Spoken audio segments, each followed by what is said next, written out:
And so then I went upstairs, and you can't hear the audience. You could just hear the sound downstairs of the actual movie. So I came up just as the Bratzi pop out, like, was about to happen. And thank God, audience seemed very with it. So thank you for that. That was crazy. I was actually nervous. I was like calling my wife downstairs. I was like, I'm fucking oddly nervous, man. Should I have made this movie? She's like, no. But you did enjoy it and shit. So, okay, man, we'll dive into what you guys want to talk about. We got an hour to Q&A. We got microphones on both sides. Holy shit. Just to let you know. Whoa! It's happening again. Just to let you know, we got an hour. So honestly, an hour of Q&A with me, if you've never been to one of my Q&As, you're going to get maybe one question. So I would honestly suggest 2 people line up, the rest of you sit down and enjoy the rest of your evening. I'm never going to get to you. So first 2, we'll probably get to the rest. Kick back, enjoy. We'll jump over here. First, start with you. How are you, sir? What do you want to know? What can I do for you? I got 2 things to know. First of all, a great movie. Thank you. I have 2 things. First of all, can I get a picture with you? And second thing is, what movie is next? Next up is, Moose Jaws is supposed to happen next, which is the 3rd in this trilogy, which is just Jaws, but with a moose instead of a shark. So we were supposed to start it in May, and our money didn't come together, but now we got a lead on new source of money, so that's looking good and stuff, but it looks like it won't happen until the fall, which is totally cool, because in August I'm going to go shoot another episode of The Flash. I got to direct an episode of The Flash a couple months back, and it just aired like last month. It was 2 before the season finale, and it was such a good time. And oddly enough, I was kind of built for it. Like, generally speaking, I'm not a good shooter, but that I was. They didn't let me write the script, so that meant there was no danger of Flash calling someone a cocksmoker or something like that. So instead, I just wound up directing, and oddly enough, of everything I've done in the last, 22 fucking years, that's the thing that people have liked the most overall. Like, oh my God, good job. Even since the early days when they really liked me and stuff. So it was a strange experience and wonderful, and I owe it to Jay Mewes. Jason Mewes was the guy that turned me on to that show, which got me on to that show in the first place, just as a fan, just watching it, because he's a fan of all those Berlanti shows. He loves Flash, he loves Arrow, he loves now Legends of Tomorrow and stuff like that. So he's been watching CW for years. Jason Mewes, the world's biggest CW fan. Like, their demographic is 12-year-old girls and Jay Mewes. So for years he was like, you gotta watch fucking Arrow, man, it's awesome, they're doing Arrow, it's just like fucking Green Arrow, but it's just Arrow and shit. And he'd pull out this iPad, that's what he always has with him and shit, slung like a gunslinger. And he showed me a clip of Arrow. And it was a scene where Stephen Amell has no shirt on and he's doing the salmon ladder thing. And so I was like, wow, that's pretty, he's very sexy.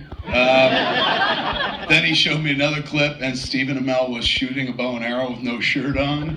Then he showed me a 3rd clip, also fucking shirtless. So I was just like, dude, I think you like this show for reasons you don't understand. And I started calling CW the Shirtless Boy Network and shit like that.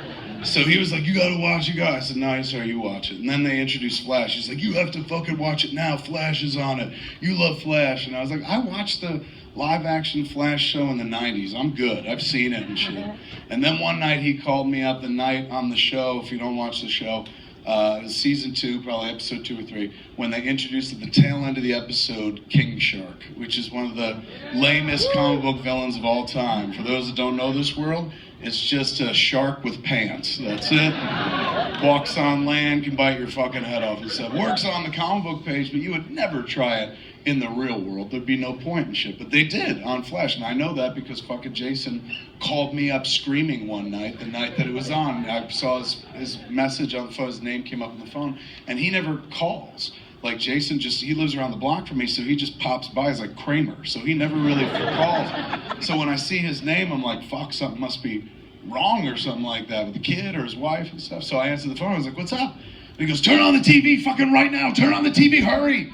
And the last time he called and said those exact same fucking words was September 11th, 2001. Oh, God. So I fucking was like, oh my God, is it happening again? You know? And he's like, no, man, fucking King Shark's on Flash. And I was like, you fucking asshole. Like, I thought fucking ISIS was on our shores or something like that. He's like, who's she? I said, what the fuck, King Shark? He goes, King Shark is on fucking Flash. Dude, turn around right now. He's picking him up by the neck. Oh, fuck, it's over. You missed it. And I was like, they did King Shark? I thought you said this was a good show. He goes, it is a good fucking show. They did King Shark. That's how good it is. I was like, dude, King Shark is like one of the lamest, man. Like, why would you even bother and shit like that? He goes, you should see it. It looks cool. And I went to Twitter to look it up. Somebody had screen capped it, and I saw a picture, which was fucking awesome. King Shark holding Flash. If you were ever going to do King Shark in the real world, they fucking cracked the code. I was like, holy shit, that's impressive, especially for that character. And I said, you know, honestly, I gotta watch this fucking episode. Like, if this is what it looks like, it was kind of like that Smuckers thing. Like, with a name like Smuckers, it better taste like pussy or whatever the fuck.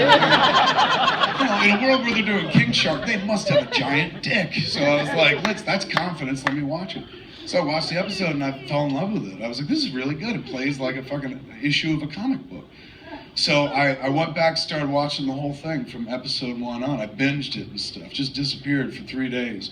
And my wife was like, are you cheating on me? I'm like, yeah, with a speedster. Like, so I was binging the thing, and anytime I didn't understand something, because they'd reference shit happened on Arrow, I'd hit up Jason, because he's watched everything, so I'd text him and be like, dude, what the fuck's this thing they talked about?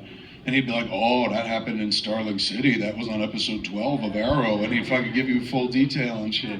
It's pretty adorable. It was like my Sherpa, you know, through the show. And my wife just made fun of us because she's like, look at you two old ladies and your stories. What are Nikki and Victor up to this week? I was like, fuck you bitches, as serious as The Flash. I fell in love with the fucking show hardcore. And by the end of the first season, Jason was like, you gotta shoot yourself watching the final episode. I said, why? He goes, because it almost made me cry, and I don't cry at anything. He's going, but you cry at everything. So I would love to see you cry at this. It was really good. I was like, all right. So I was watching the episode, and I wasn't going to shoot myself, and then I was getting real emotional. I was like, fuck, all right. He asked me to, I'm going to do it. I set up a camera and shot myself.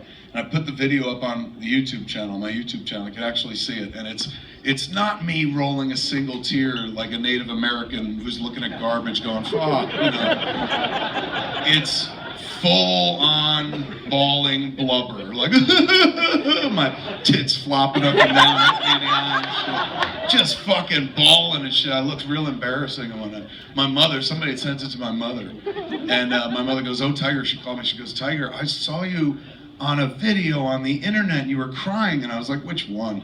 And she said, you were watching The Flash and the boy's mom was dead? I said, yeah, that was an amazing episode of Flash, Ma. And she goes, Jesus, I hope you cry that much when I die. You know? So it's clear I was a big fan, and Jason's wife, Jordan, runs our company. She's the one who runs Smodco and stuff. The only reason I'm standing here is because she's like, go here, go here. So Jordan called me up one day and she goes, I did something you're not gonna like. And I said, what? And she told me a story. The story she told me was she had called up my agent, TV agent, a guy named Jordan. So girl Jordan called boy Jordan and said, hey, Kevin loves The Flash. Why don't you call up The Flash show and see if they'll let him direct an episode? Because he's been known to direct from time to time, and every once in a while, good. So see if they'll let him do it and shit. So boy Jordan called up Flash and was like, you guys know Kevin Smith? They're like, yeah, Dogma. I said, would you ever let him do an episode of the show? They're like, yeah, oh my God, totally. And it was that fucking simple. So Jordan called me up to be like, I called up, boy Jordan told him to call The Flash, see if they'd let you direct an episode. And I was like, why the fuck would you do that? I was like, don't fucking do that. That's embarrassing. I don't want to fucking work for the Shirtless Boy Network and shit. I don't need no help. We're about to make Moose Jaws. Fuck their handouts. Don't ever fucking do that to me again. She goes, calm down. They said yes. I was like, got a girl. Well done. I was thinking outside the box. That's how we build this company. And Jason's in the background going, my old lady got you a job, bitch. So I said, put him on the phone. And he goes, I'm going with you. And I was like, dude, I just found out I got the job. I don't think I can call them up and be like, you gotta hire the other guy too, you know, or a fucking package deal or something like that. I was like, I just found out I'm getting the gig myself. He goes, I don't need to be in it. He's going, you just bring me up there. I just want to go with you. I could be your assistant. And And I was like, you kind of are my assistant. Yeah, So I right. brought him with me to Vancouver, and he stayed with me in my room and shit. And they finally gave me the script when I got to Vancouver. That's where they shoot the show. And I was reading the script, and like halfway through the script, there's a scene where the villain of the week, who is a zombie girder, runs into a central citizen who's on a date and shit. And the character's name said Jay. So I was like, holy shit, I'm gonna fucking fuck with his mind tonight and shit. Bring him the script and go, oh my God, dude, you have to fucking look at this. They wrote you into this episode. And he was like, give me that. He goes, oh my God, man. And I was like, I'm just fucking kidding, that ain't you. He goes, what do you mean? How do you know it's not me? I was like, it says J, it doesn't say N silent Bob. It's just fucking J. I was like, that's just a dude's name. He goes, you're a fucking asshole, You're an asshole. man. So I went into the office the next day and we were doing this tone meeting as we go through the script with the people that are in Los Angeles. People in Los Angeles produce the show, write the show. People in Vancouver make the show. So they did these Skype meetings, you sit in front of fucking TVs and talk to each other and shit. It's like the Jetsons.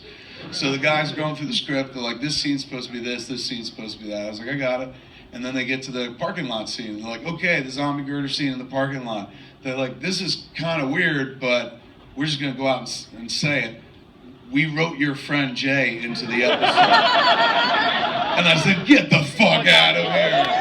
I was just rubbing it in his face yesterday going, this is you, psych and shit. Like, are you serious? Why would you write him into the episode? And they go, we just assumed he'd be with you. And I was like, he is actually. And they're like, do you think he'd want to do it? And I was like, do I fucking think he'd want to do it, man? He loves these fucking shows. I'm shocked he hasn't barged into your fucking office, pushed you back in your chair, whipped your dick out, and been like, who do I gotta suck to be on the flag? Goodbye horses with your cock and shit. And Andrew Weisberg, the producer, goes, well, if I knew that was an option, I would have held out a little longer. He goes, you think he'll do it? I was like, oh my God, yes. This is a done fucking deal. You can trust me on this. It's just a formality, me asking him, but yeah, consider it fucking done. So I went back to the hotel that night, and Muse was there, and I was like, hey man. He was like, what are you doing? I was like, we just had our tone meeting. Went through the whole script with the producers. And he goes, what was that like? I was like, remember that fucking scene where I was like, you're in the movie? And he's like, yeah, you're fucking jerk and shit. I was like, dude, they did write you into the show. That is you. They fucking told me, they asked me to come ask you if you would do it and shit like that. Now, I've known Jason Mewes for almost 30 years at this point, and I've seen him cry twice in his life. Once, 1 year ago, when his baby was born, Logan, she's 13 months now, I got a picture of him bawling, holding his kid. Only time I ever seen him cry. Second time I ever seen him cry in 30 years was when I was like, you're gonna be on the CW. He just started flooding his face and shit. He's like, I knew it. And there's a corny, quick part of the episode and shit, but like, anywhere he's just like, that's my mom's car. But he fucking crushed it on set. He was fucking wonderful and stuff. And then we were done after that scene. Took like 2 hours to shoot. And I felt bad because that was it. Like, everyone loved him on the fucking cast crew. They were taking pictures with him. They were like, how'd you get him to say yes? And they were like, did you have to pay him a lot of money? And I was like, fuck no. In fact, he'll get your coffee if you want, man. He's just fucking happy to be here, as you can see. So I crammed him into one more scene, because we had one more scene to shoot, like, later in the day. And it was a scene where, like, we pan off, zoom the villain, and reveal a room full of metahumans. He's brought an army from Earth 2 to Earth 1, and it's just like 75 metahumans. They got powers and shit. Some have rods that light up. Some are flying and shit. So I was like, I could stick Jay in that scene, you know, as long as I put a mask on him, nobody will know. It'll be like, where's Waldo kind of shit. So I said, hey man, I'm thinking about putting you in the show again in the last scene. He goes, you want my guy to come back? He goes, perfect. I'll come back in that scene. Then I could be on Arrow as my guy. Then I could be on Legends of Tomorrow as my guy. He was building himself a multi-episode arc. You know, where he'd just be like, that's my mom's car at each episode. So I said, no, dude, you won't play that character anymore. We got to put a mask on you and shit. We got to put a suit on you, costume. Otherwise, it'd confuse people. So he's like, I get to wear a mask? I said, oh yeah, and shit. And I put him in a mask. He's in the shot. And you wouldn't recognize him, like, because you can't see his face and his body is kind of hidden by a costume. But you can't fucking miss him because there's 75 fucking metahumans. And Zoom goes, whose world is this? And they're all chanting, our world, our world. And Jay is the only metahuman in the group who's doing a Jersey fist pump while he does it. right, we're gonna jump over here, man. Thank you. Bang. How are you? I never thought you'd be addressing me directly, so give me a second to compose myself. That's adorable. The products that you have made have not only made me be able to make friends with other people, but have made long-lasting memories with the friends that I do have. Oh my God, dude, that's what I came here to hear. Thank And not you. only, and as this a perfect example of that, fourth row, 6 from your left, that guy in the blue shirt, asked me to give you this. So I'm going to hand you this, and I'm also going to ask you my only question. Could you sign this book? Yeah, totally, Yeah, absolutely. thank you. Give me the fucking gift first. That is gorgeous, man. It's like a True North trilogy. Who did it? Hold your hand up. Beautiful fucking work, dude. I love when art inspires art. That's awesome. Plus, I'm in it, which is my favorite thing ever. Oh my God, thank you so much, man. It's weird when bad art fucking, inspires good art. But thank you for that. All right, and you bring a pen? Because I don't have a pen. Someone with a pen, please! Oh, come on! And there we go. There it is, right there. I was like, not the balls, not the balls. You're amazing, man. What's your name? G-U-R? Okay. You got all the way here, but you want to ask anything? You're amazing, dude. Thank you. Pleasure. Thank you.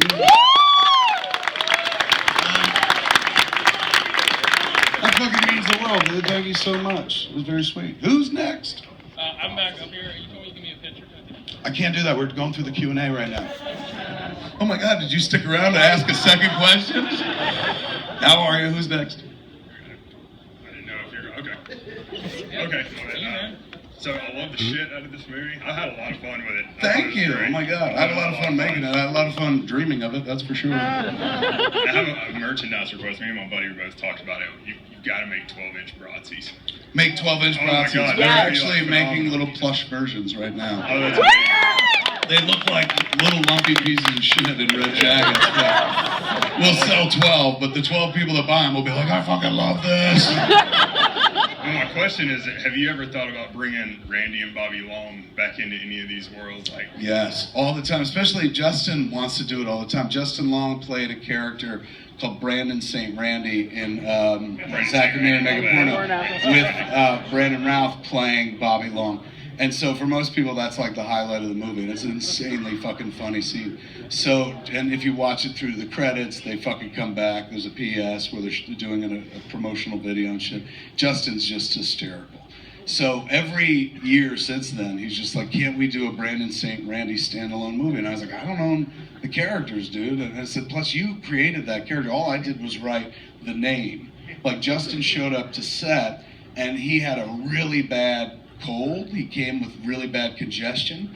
So when I saw him, I was like, what's up? He's like, I sound very terrible. And I was like, holy shit, dude, you sound bad. What do you want to do? And he's like, if you don't mind, I'm going to use this voice. And I said, really? He goes, yeah, I've been watching a lot of gay porn. He goes, that sounds weird, but it's true. He's going, a lot of the dudes talk down here. And he's like, if you don't mind, I'm going to go for it. And I was like, go for it. So he kind of built that character and shit. So I always tell him, I was like, I mean, as long as you don't call it Brandon St. Randy, dude, you could go do that voice anywhere. Most people instantly go, oh, that's that fucking dude. And you could just run with it and shit. So we've been talking about shooting short films, like Brandon, Brandon on the road, but not calling him Brandon St. Randy, just calling him Brandon or Bran or something like that, and letting him kind of dive back into the character. One of my favorite things to do, hanging around him, obviously I put Justin into Tusk, and now he's back for this movie, is when you're on set between takes, he'll just bust into that voice. And it's like being in Zach and Miri for a minute, man. He's enjoyable. So yeah, hopefully soon we'll be doing a short together. awesome, thank you. I hope they get to interact with Jay and Silent Bob. That would be hysterical. Well, that's Jay and Silent Bob. I don't know. Well, yeah, if we could get, that'd be amazing if I could get them into the Moose Jaws as well. Because Justin is back for Moose Jaws, and Jay he was in this as well for a little piece, but he'll be back in Moose Jaws because in Moose Jaws, you got your Captain Quint character. Jay and Silent Bob play the Captain Quint character. So they're the Moose Hunters. the movie's like, it's the crossover of this set of movies and the old set of movies. Just like halfway through Moose Jaws, all of a sudden, we introduce Jay and Bob, and you're like, what the fuck? But it makes sense within the movie and stuff.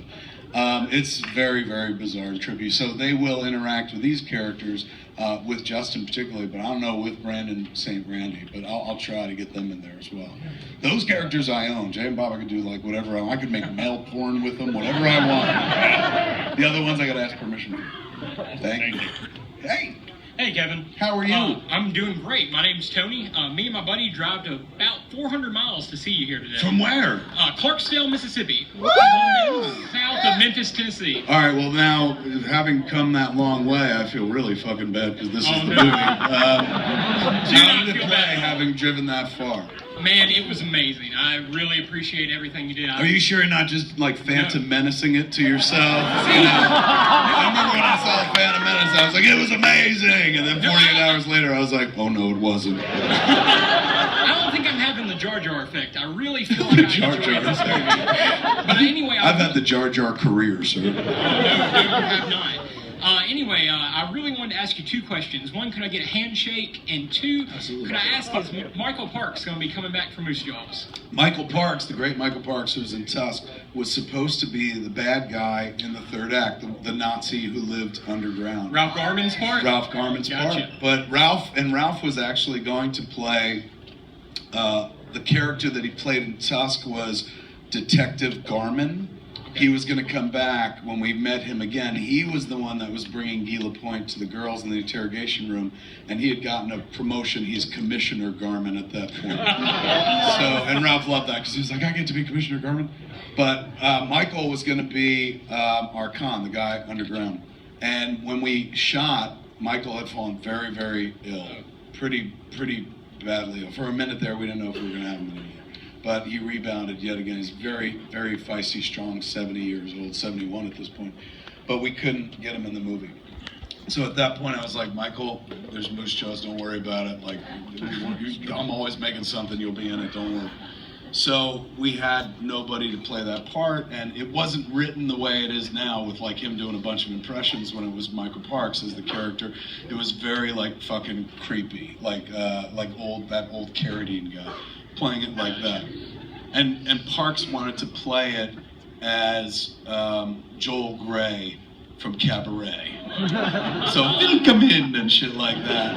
And I remember in rehearsals he was very fey with it. It was wonderful, but he had a bad fight with cancer, and so we couldn't be like, dude, fucking come pretend that you're an old Nazi, you know? It's like, go deal with what you got to deal with and stuff.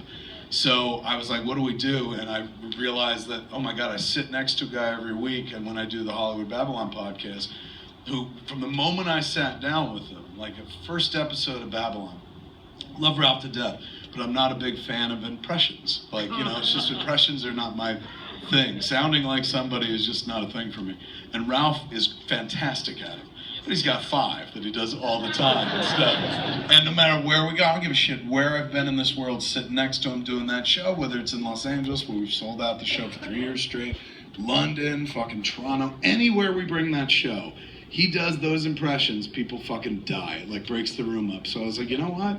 Fuck it, man. It's a low-budget film. It's already got Bratzies in it. I can't fuck it up anymore. Like, let me take a shot, like on Ralph. Like, and actually, the thought process was this: Johnny is friends with Al Pacino, so we knew we could get to Al Pacino, and Al Pacino probably would have done it because Johnny was like, "Hey, come out and play with me and the kid." So I was like, "Holy shit! I would get to fucking direct Al Pacino. That'd be amazing." But then I thought about it. It's like, I love Al Pacino, and Al Pacino's had a zillion shots.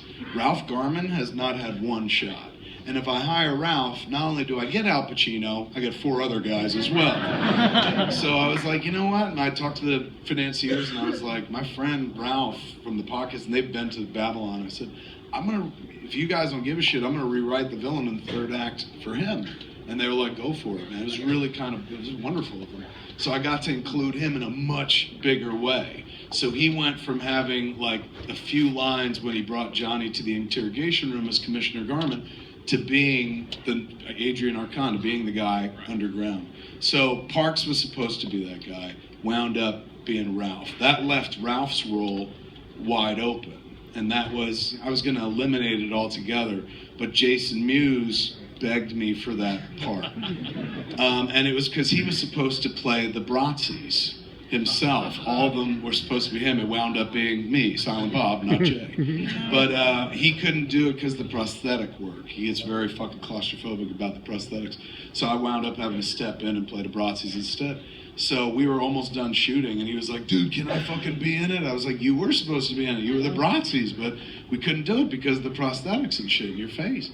And he was like, please, dude, I just want to act with Jump Street just once. And I was like, first off, don't fucking call him that out loud, shit. I was like, second, no, like, there's nothing left. Like, fucking, tomorrow's the last day of shooting, we ain't got any extra parts or anything like that. And he's like, what about the part Ralph was going to play? And I was like, well, 'cause I was going to eliminate that altogether. Now that Ralph has played the other guy and shit, I was just going to start the scene in the room with Guy Lapointe and the girls mid-interrogation and cut some time there.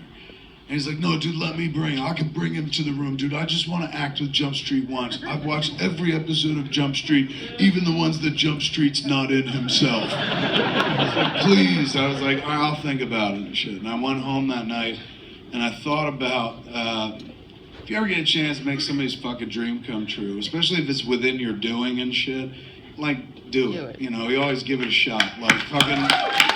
So, I knew what his fucking dream was because he said it one day. Real unprompted, well, kind of definitely prompted, but like out of the blue, wasn't planned, real response. We were doing a Q&A. We took out the Jay and Silent Bob super groovy cartoon movie, and we were touring it, and afterwards we Q&A. Somebody asked Jason a question. They were like, if you didn't wind up being Jay in movies, what would you have done with your life? What did you most want to be? And without missing a fucking beat, man, as if he was waiting like his whole life for somebody to ask him the question, Jason leans into the mic and he goes, rogue cop. I was fucking dying. I was like, rogue cop? I've fucking known you for 25 years. I've never heard you say that once. Why rogue cop? And he goes, I can't play by their fucking rules. So I was like, that's adorable. I talked to him after the show. I was like, that was funny. He goes, that was true. You know, it's fucking what he really always thought himself as a road cop. So I was sitting there looking at the work we were going to do the next day, and I was going to cut the Garmin shit because he was no longer Commissioner Garmin, and just start the scene in the room with the girls. And then I remembered that fucking, you know, rogue cop thing. So I said, you know, I could really make this motherfucker's dream come true with a few keystrokes. So I simply changed the fucking part from cop to rogue cop. And I sent the sides in, they printed them up, and the next morning I told Jason that night, I texted him, I was like, dude, I found a part for you, come in tomorrow. I was like, yay. So he comes in the fucking next day, and I was hiding behind my monitors and shit, just waiting, watching, because I knew he'd fucking flip.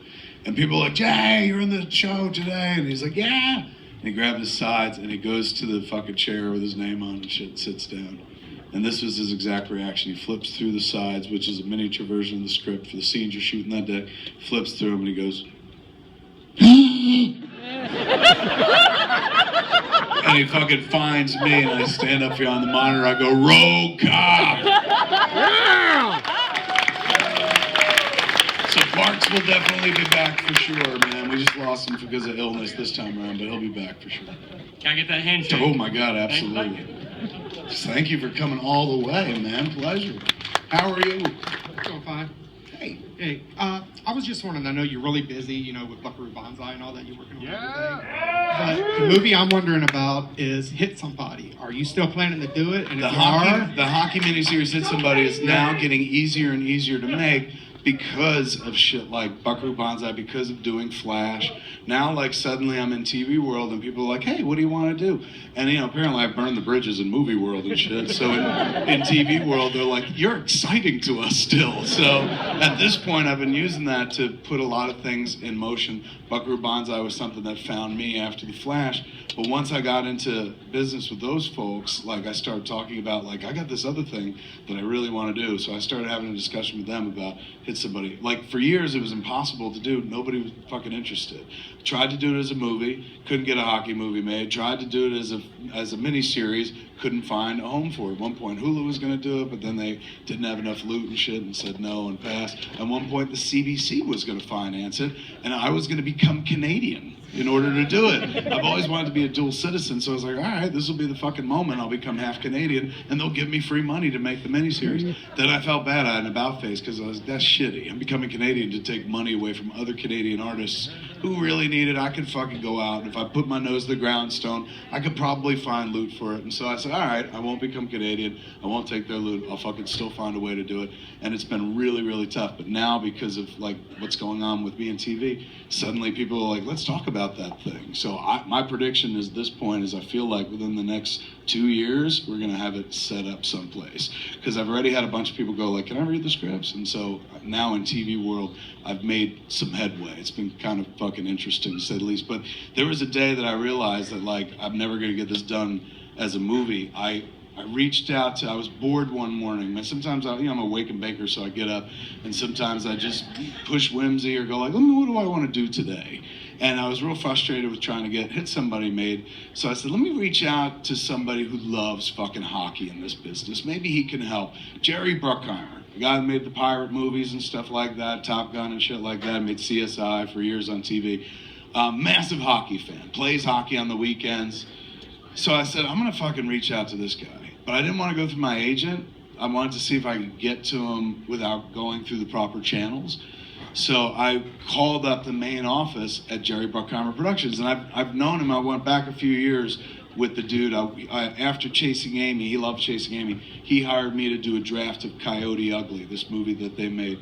So I'd worked with him for a little bit, man, and he has this amazingly long desk. Never seen anything like it. Desk as wide as this room with a chair that just goes back and forth across it. And he sets up like speed dating meetings, essentially. And meets here, meets here, meets here, and then people just one by one leave this desk. And the room's so large that like, even if you're at the end of it, you don't hear the other fucking meeting. It's fucking nuts.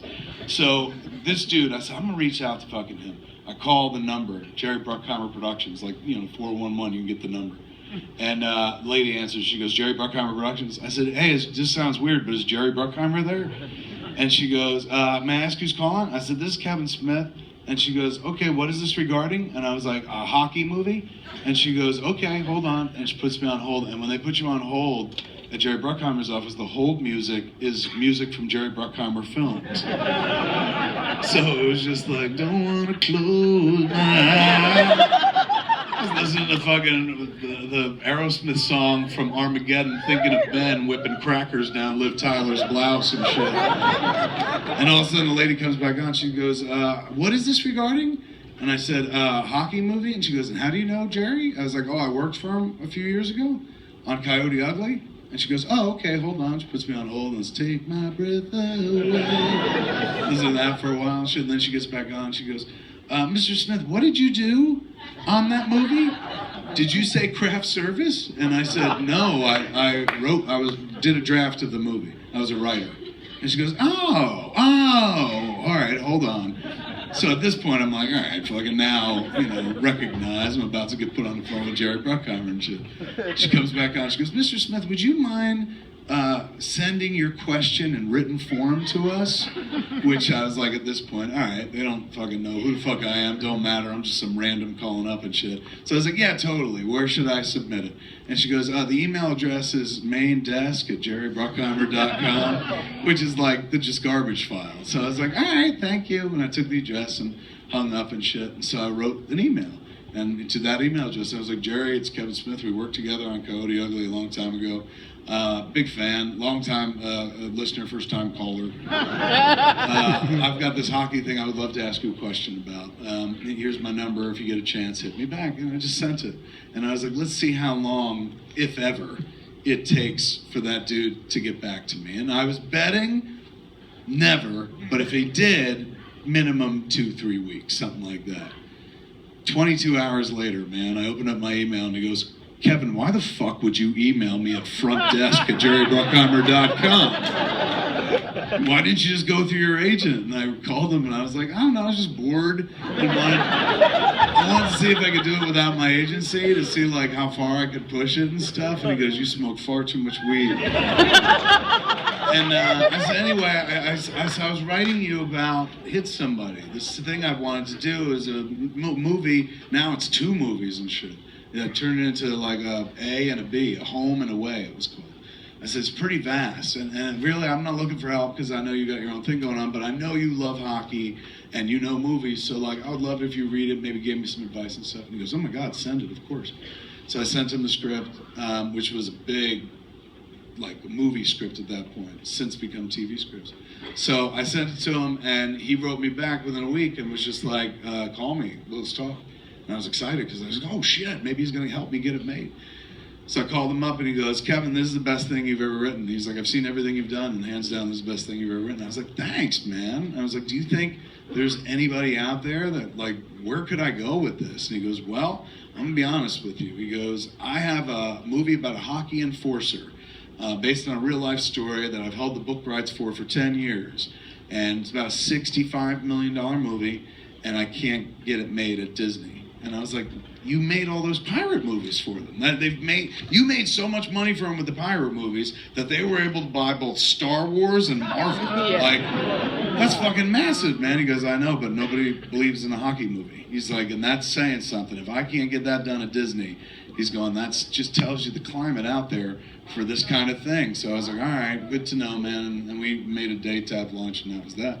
So I hung up, and I remember thinking, if Jerry Bruckheimer, that guy who made all the Pirates movies and all the CSIs, can't get a fucking hockey movie made, there's no way on earth that I could get a fucking hockey movie made, man. And that was when Jay Mewes was like, well, don't make a hockey movie, make it a miniseries. He's like, I watch a lot of TV, man, and I love it when they just stretch it out. He's going, they do movies on TV now. This is a couple years ago.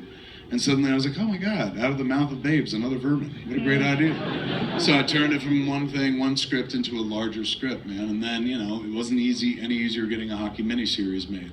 But now that I've kind of put a foot firmly in TV and they've invited me back and now I'm taking out other TV shows and shit like that, now it feels like this is the time where I'm actually going to be able to get it done. The only bad part about that is that Alan Rickman was meant to be the narrator of the whole thing. And that was fucking heartbreaking. Like, it didn't say narrator in it. In the story, it would say Alan Rickman. So whenever somebody broke in to narrate the story, because it's kind of like, you know how Raising Arizona has H.I. McDonough doing the running narration? This was more of an omniscient narrator, like A Christmas Story. So he was throughout the whole flick. He had a lot of dialogue. And anytime he spoke, there it was in the script, Alan Rickman. So, of course, when he passed, I was like, shit. Like, another one. I missed a great fucking opportunity, man, because he knew about it, too. He's like, he called me one day, he goes, Kevin, so many people ask me about some hockey thing we're supposed to be doing.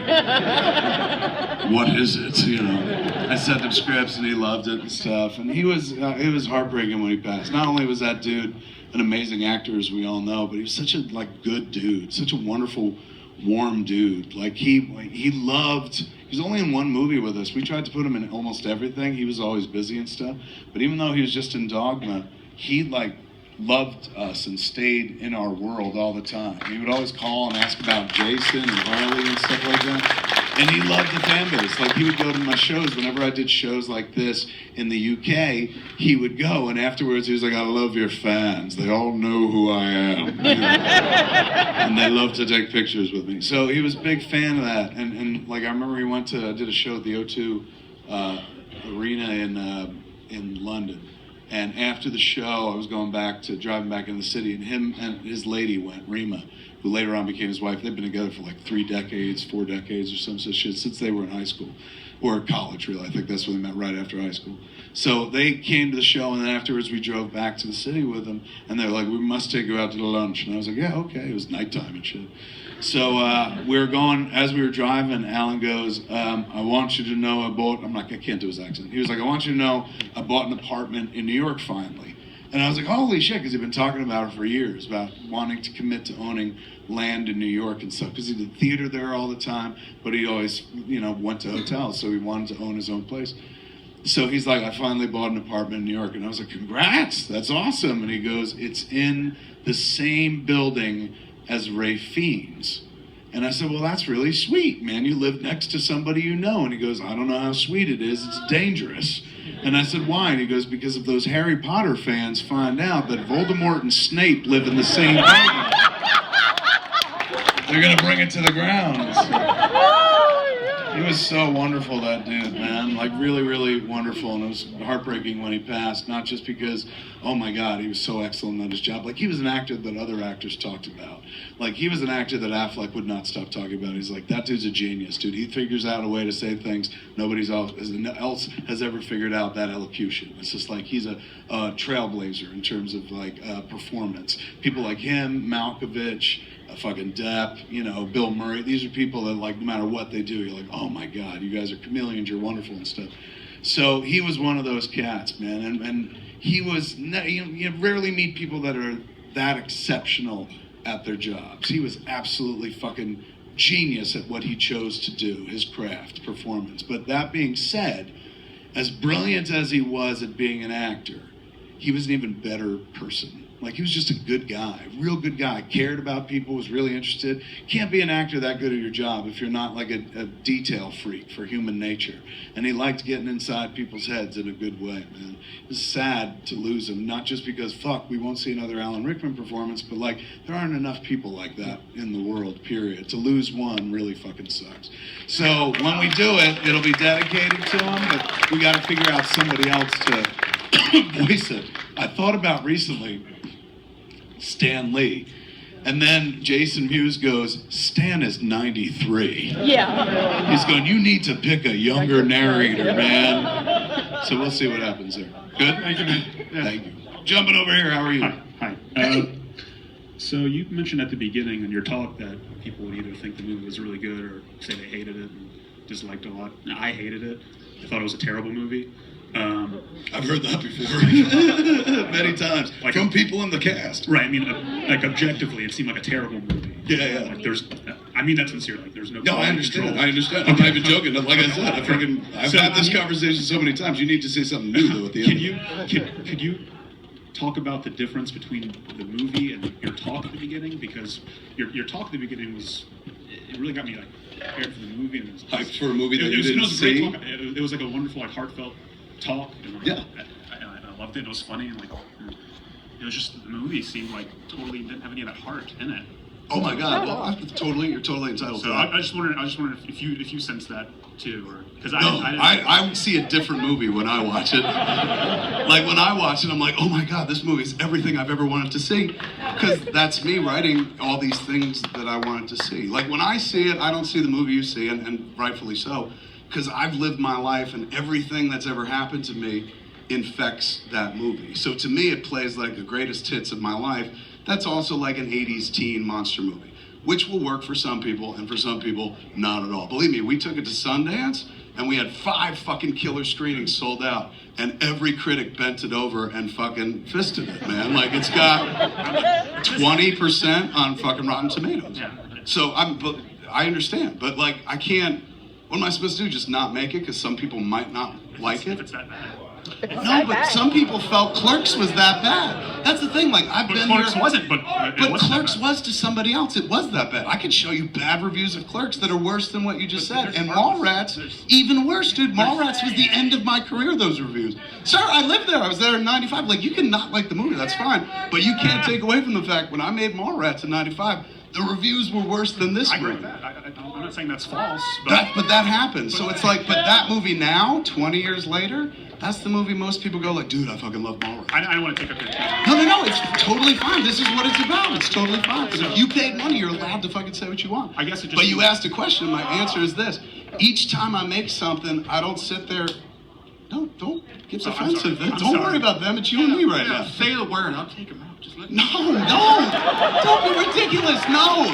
Are you kidding me? This guy paid to see the movie. No.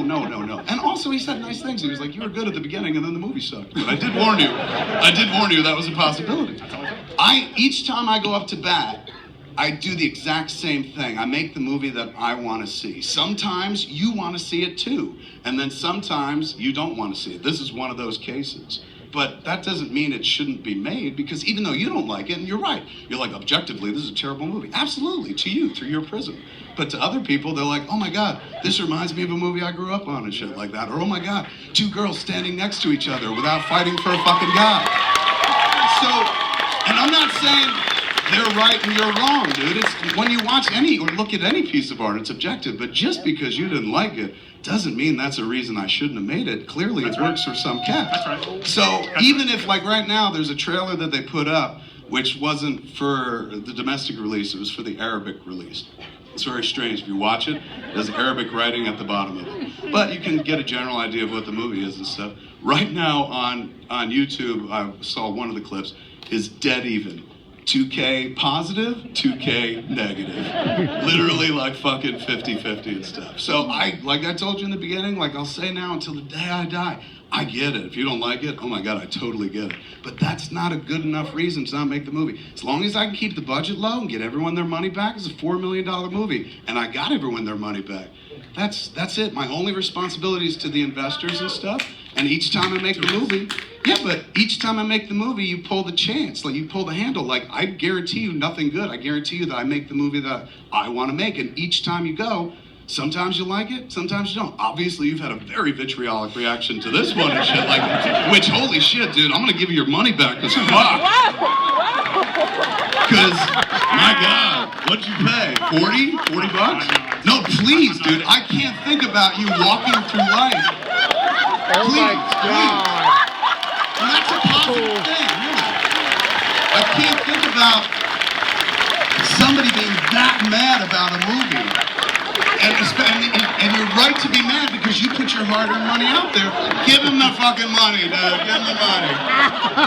Please do take it. That would make me feel so much better. Look how upset you've been. Yeah, I mean, so that's why I want you to take it. It'll make you feel better, because right away, like, all right, at least I got my money back. I'll never get my time back, and I'll hate this fat fuck forever. But at least I got my money back. Please, that will make everything better. Take it. It's cool. It's Take it, totally have cool. him sign it. Dude, don't listen to them. That's the smart play. Take the loot, man. No? I'm gonna leave it there just in case. Okay, here we go. You know, I've been racking my brain kind of all day, man. I've been a fan of you for 15 years. Okay, But after seeing the movie, I have two questions first. One I've been thinking about all day. okay. Number one, what inspired the ever-moving mole on Gila Point? Number two, was the pink lighting intentional whenever they went into the A to Z to make his dick or nose look like a dick? Number three is, personally, man, I've been working in entertainment and trying to make shit happen for a long time. How do you overcome differences with a team when you're trying to make something happen? That was my personal question, but this guy here, his brother has a birthday, and he has a question for you real quick, too. Okay, we'll get back to you, but go ahead. Okay, first off, ladies and gentlemen, I want to make sure you all remember this night. First off, the answer to that first question of him, that was definitely Robin Hood Men in Tights, the moving mole, right? The moving mole? Yes. Was Robin Hood Men in Tights? Yes. Come on. What a waste of a first question. That's not, but to be fair, But that is not. Ladies and gentlemen, I want to thank this man. The reason I came here tonight, I have an older brother whom I've never bought a birthday present before in my life. I'm 21 years old. He is now 26. I brought him here tonight after buying him a ticket to see this movie on the floor and see you in real life. This film major, my best goddamn friend. Please, Kevin Smith, will you say the words? Is that you? No, probably, maybe. I don't Where know. is he? Raise your hand, man. Ryan Dennington, will you please acknowledge yourself to Kevin goddamn Smith? Hey, Bri. Please. He did. He just did. That works. Kevin Smith, will you please either A or B say the words "Happy Birthday Ryan" or "Fuck yourself Ryan"? Oh my God! Happy birthday, Ryan. Ladies and gentlemen, please, happy birthday, Ryan Dennington. And sir, thank you so much for jumping on your question. You people are passionate. Let's go back.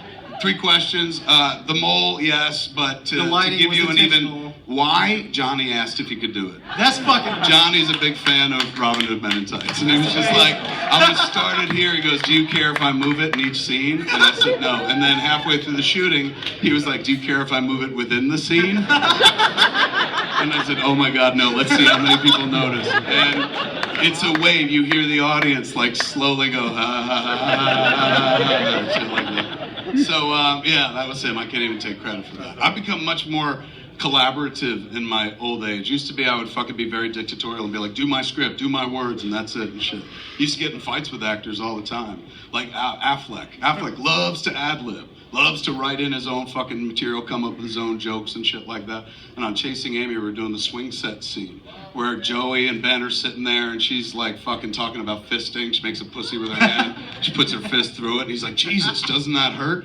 She goes, yeah, we only do it once in a while. It's reserved for special occasions and shit. We shot that scene. I had everything I needed. I was like, we're good. We're moving on. And Ben goes, oh, let me do one more.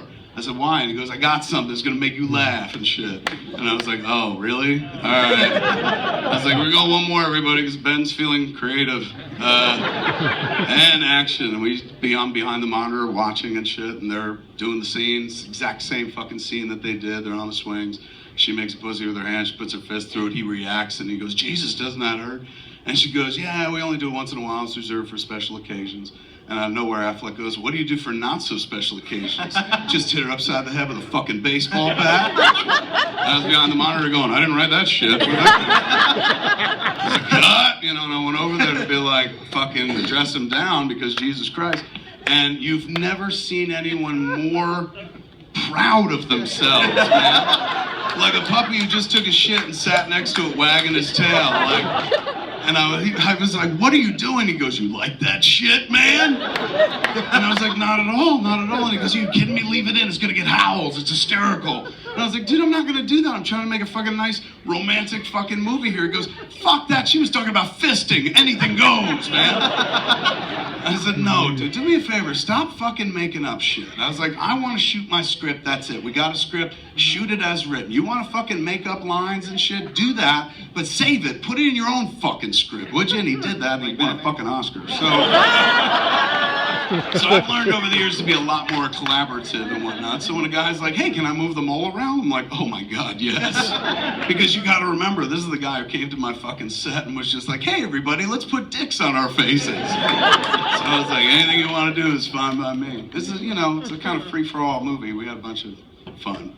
Some of the audience didn't, but we had a lot of fun. What was that? Was one question. What was the other one? The real question I had was, you know, after you've been doing this for as long as you have, and it's one I've been thinking about for about 2 days now. Okay. How do you overcome those differences to create something like you have? From Dogma, Chasing Amy, everything you've done, man. I've seen fucking everything. Even Clerks, the animated series. I've got that on DVD somewhere. So. But what are the differences I'm overcoming? Anything from, like, you know, in coordination, like not being able to communicate properly and coordinate to hit a deadline or anything. Well, here's the thing.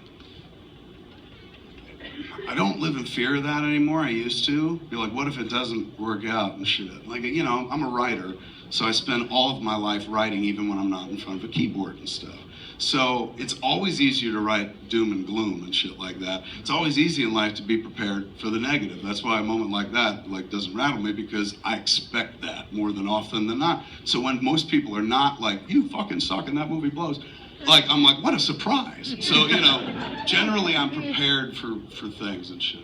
But you can't prepare for, you dream about something to go in the exact way you want, but you can't prepare for how it's going to be received. So I always try to remember two very simple things in the moment. Like, you know, when we went to Sundance and showed the movie, it was fucking fun. But the next morning, all the reviews seriously were like, what the fuck, he's lost his mind, this is garbage, blah, blah, blah. It's just, they called it child abuse and shit like that. You just used some Jedi? What was it? Jedi? It was floating in the air. It was just a string. So I read this shit and I was like, oh man, why did I make this movie and shit? Because I have moments like that where I'm like, was this a mistake? And then in those moments, I always remember this, like, you wanted this. Like, you moved heaven and earth to make this happen. You impositioned a lot of people. You went out and found millions of dollars to make this happen. And you're going to vetch about it now? You're going to sit here and be like, woe is me? You got to tell your fucking story. You know how many people want to do this? And you told yours, man. This is the exact fucking movie you wanted to make. Don't be unhappy. Be fucking happy. If some people don't like it, you've lived through this before, dude, since the first movie. There have been people who are like, you suck, this is terrible and shit. And there have been people who are like, he's good, I like this shit. And then on some movies, it's better than others. Clerks was pretty good, very good. Mallrats, very bad. Worse than even then. Seriously, I lived through it. Boo. If you can live through They're that. still saying boo, apparently. But that took me right to the toilet, kicked me out of the business and shit. I went and made Chasing Amy. It was low budget, so they couldn't stop me from making it. And that one, like, they were like, he's back and he's better than he ever was. And meanwhile, I'm like, but I just did the same thing I did the last movie, which was the same thing I did the movie before that, and the same thing I did afterwards, which is just make the movie that I want to see. Like, that's how I arrived at these conclusions, right? Sometimes the movie you want to see, other people dig on. Sometimes, not all, but you can't sit there and be like, why'd I do it? Like, I wanted this. And then the other thing I always say to myself is, what's the alternative? Like, at the end of the day, what was the alternative? Like, you know, the guy was like, don't make it. But what was the alternative? I couldn't live with that. My entire life going around like I could have, and I should have, and had the ability and the wherewithal and the means. And it wasn't going to hurt anybody, and I could get everybody their money back and shit like that. But I didn't do it because why? I was scared of that possible reaction. They've been hating my shit since the beginning. Like, that fucking Clerks cartoon, we made 6, they aired 2. Like, I chucked us right the fuck off TV. So, for me, it's not an option. Like, what's the alternative? The alternative is to live the rest of my life going, what would that have been like? Oh, I could have made a movie with my kid, and that would have been this amazing thing, but I didn't do it because some people might not fucking like what it is. It's like, don't ever do that. Sing your song. You know, sometimes other people don't like it and shit, but that's all you've got.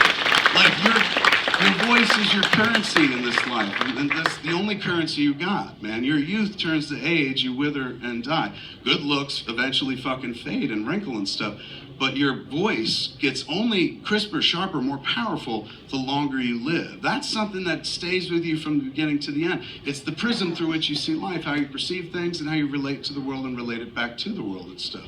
Your voice is your only currency. That's all I got in this life. And the currency I spend is on stories that, like, I want to see. So I surround myself with people that are willing to help me do that. You know, of course they get paid and shit like that in some cases, but really you just have to find the right people. It's like, it's not about the people that are necessarily good at things or whatnot. Like, I'm not good at filmmaking, as you've seen and stuff. I don't consider myself talented. I think I'm clever. By any stretch of the imagination, I'm clever like Bugs Bunny and stuff, but I don't think I'm talented. But then again, I don't think talent is a real thing. Like, I think talent exists when you talk about somebody who builds a combustion engine or builds a house, because if they do that shit wrong, people die. But it doesn't take talent to be like, I'm pretending to be a sausage today. You know, it doesn't take talent to be like, I'm Batman. Fuck, Ben Affleck does it. So that shit doesn't take talent. That's just self-expression. It's fun. It's doing what we did as kids, but as adults and stuff. Talent, never let that hold you back. You know what I'm saying? Like, people being like, you're not talented and shit. Who gives a fuck? Like, sometimes talent, very few people in this world born with what they call God-given skill to do things. Wayne Gretzky, obviously born to fucking play hockey. Martin Scorsese, Quentin Tarantino, born to be filmmakers and stuff. But we're not all born to do that. But just because you're not fucking tapped by fortune doesn't mean you can't take a shot at it, man. You don't need skill to get accomplishments in life or to get places. Sometimes will take you much further than skill. My whole career is not about skill. It's about will. I will these things into existence. And how do I do that? I surround myself with why not people.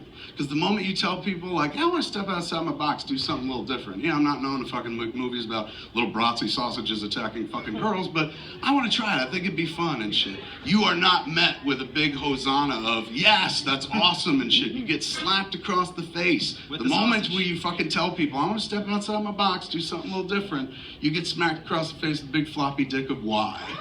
Where people are just like, why? Why do you want to do that? Why would you think you could do that? Why are you talking like this all of a sudden? Why you and why not me? Why are you acting this way? Because you're Kevin Smith. That's not me. I'm just saying this for everybody. If you want to get something done in life, just don't be around those people. Don't be around why people. You surround yourself with why not people.